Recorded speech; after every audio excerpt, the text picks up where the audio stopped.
Illinois is out here looking to change the game. Yes, right? Yeah, so check out this headline from the AP. Illinois poised to mandate paid leave for nearly all workers. Hey now, I can get behind this. Here's the news per the AP. Expansive paid leave legislation requiring Illinois employers to give workers time off based on hours worked to be used for any reason is ready for action by Democratic Governor Pritzker, who said he will sign it. Requiring paid vacation is rare in the United States. Just Maine and Nevada have similar laws. Now, 14 states and Washington, D.C. require employers offer paid sick leave via similar laws, although employees may only use it for health-related issues, even though we use it for whatever we want. What sets Illinois' new legislation apart is workers won't have to explain the reason for their absence as long as they provide notice in accordance with reasonable employer standards. That is something I very, very much like, because the thought that I don't have to explain to you, I don't have to justify to you why I don't want to be here. I think everybody should have that opportunity, especially because there are so many of those wonderful Nordic nations that enjoy it. And I believe this is also something that is the way it should be across the nation. But before I dive into that, Malaika, how does this sound to you so far?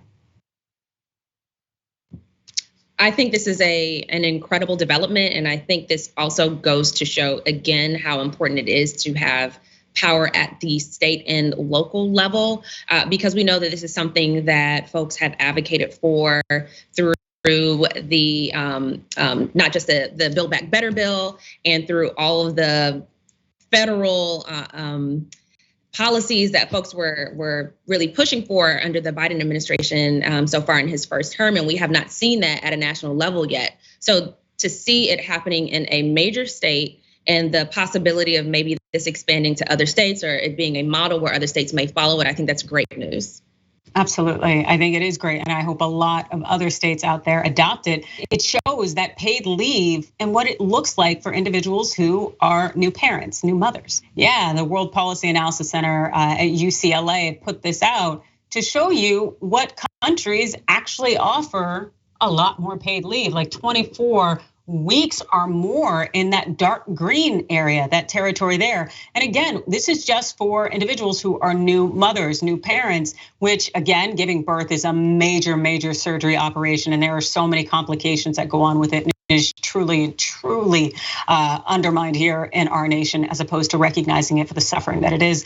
But still, people deserve their time away and they should be able to heal and to grow. And but for, again, cowardliness, we would have this enshrined because much like healthcare, we are lagging when it comes to paid leave for all workers, even though the benefits are undeniable across the board. Check this out.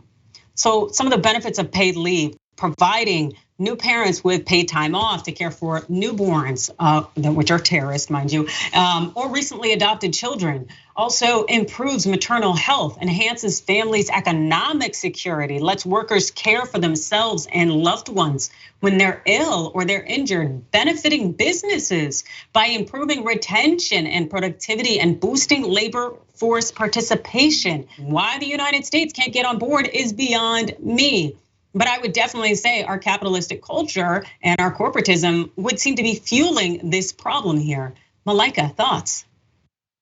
Absolutely, and I think in terms of capitalism fueling this culture, and to know a lot of those Nordic countries are still capitalist, but our level of capitalism in this country, unfortunately, has been guided by a lot of anti-Black racism and really maligning the poor and blaming them for their own problems. So anytime we have a bill, whether we're talking about healthcare, whether we are talking about affordable housing and public housing, anything that can be associated with people of color, with folks who are a little bit less well off, who are othered in this country, unfortunately, there is a lot of movement to malign those folks and to make it seem like they're beyond the pale and they're just accepting a handout. And in fact, we consider it anti-American. So we have a whole history of making sure that we don't get basic things. And so this is just a reminder, this is basic. This is something that almost I think actually every industrial country has. The United States is the only one that does not have this. And so we need to applaud Illinois for doing this and also recognize just how much of the barest of bare minimums this actually is, because beyond its benefits for the economy, our mental health is in shambles. It's past time where these states, where these leaders, these lawmakers actually start looking out for the people. And because we started the shows talking about trains, we might as well kind of finish it on that note. Since that derailment in East Palestine is kind of at the forefront of our minds when you think about individuals who are rail workers and the fact that they had to fight for paid sick leave earlier this year, last year. The headlines from the Hill, check this out here: Senate rejects proposal to give rail workers 7 days of paid sick leave. And then consequences, well, they're real. This from Common Dreams: betrayal of rail workers ignites working class fury toward Biden and Democrats. Yeah, because there are severe consequences. And as the Honorable Nina Turner has noted on Twitter, you can't be pro-labor if you do not stand in solidarity with workers when they decide to strike, period. Absolutely. When your workforce is in need, when they just want maybe 1 or 2 days off so that they can go see their child at a school function or maybe even go get dental work, you are really doing an injustice to the people who are bolstering you up and keeping your enterprise alive. People are not getting paid sick leave when they're not being treated as human beings, when they're treated as just a cog in the capitalist machine. Then that cog can break down. That cog can derail. And it ends up being even more costly, even more of a crisis, and an environmental crisis, a PR crisis, and an economic crisis as well.